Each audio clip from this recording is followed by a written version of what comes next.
The next process is selecting the correct reamer. We want to bring this thing back to manufacturer's major diameter of 312 thousandths of an inch. So now we've cut already over 317, corrected the bell mouthing in the guide, and now we have to bring it back to 312 with this knurling arbor. If you notice, the knurling arbor here has some high and low areas. Basically what's happening is we're cutting with interference to distort the material so it creates less surface area inside the valve guide. So when you put this in, it should sit directly in there and it should not go through any further. There's a pilot on the end that sits into the 317 hole.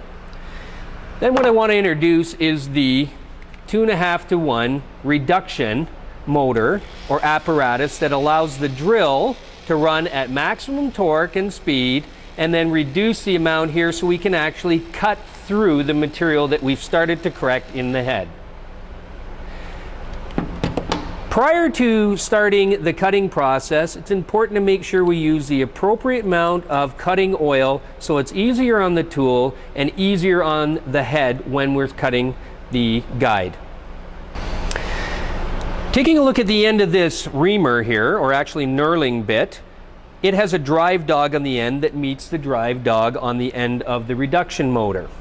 So once we start the process has to be continued all the way through until we've knurled the guide completely and the tool comes out the other side of the head.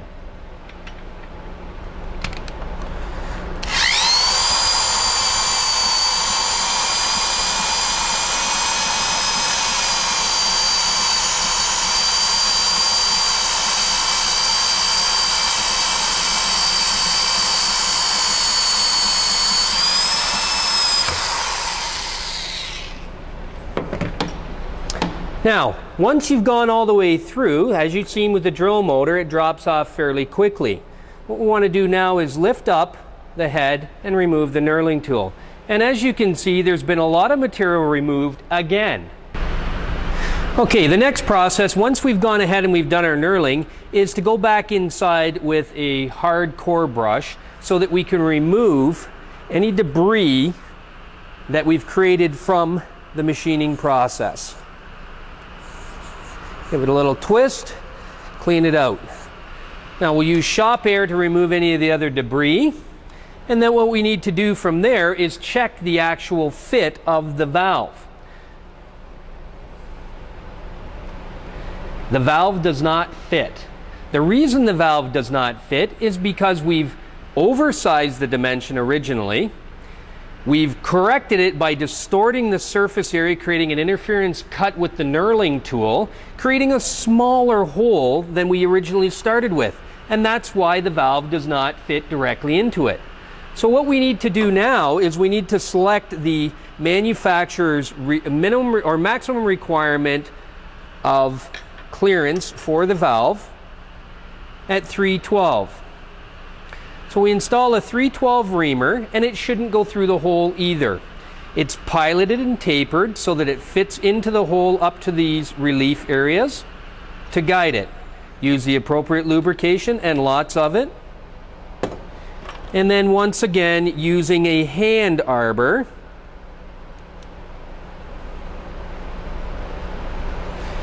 to cut any high points. And you can see it goes through with a lot of ease. And we're through. So again, cutting in the same direction, continuing right out and removing it from the head once again. Now, next procedure would be to go back in and re-clean the hole.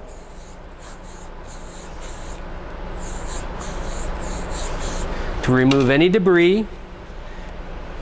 Okay, after the process is complete and it's been cleaned out, we should be able to take our valve, put it in, and drop it directly back into a new surface area between the valve stem and the guide.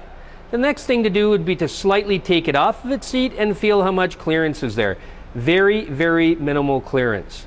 Manufacturer specification indicates we should have 1 to 3 thou as a maximum clearance, and we'll go through the procedure of measuring again to find the appropriate clearance in this particular valve. Okay, through measurement, we've measured and established that our dimension on the valve is 310.5 thou, so 0.3105 inches. Now, once we go back in here again, we need to select the position, get the average reading, take the small hole gauge out, read it, recheck it again in the next position, recheck it again in the next position. All three positions have been checked, and then an average reading is calculated. The average reading that's been calculated here is 312.5. Manufacturer specification rules that we should have 1 to 3 thou stem to guide clearance for oil control. Our valve measured at 310.5. Our new knurled guide has measured at 312.5, leaving us with a calculated dimension of 2 thou clearance between the stem and the guide. Manufacturer specification is 1 to 3. We're right in the middle of the road. We've provided longevity as well as a new service procedure to put this back into service.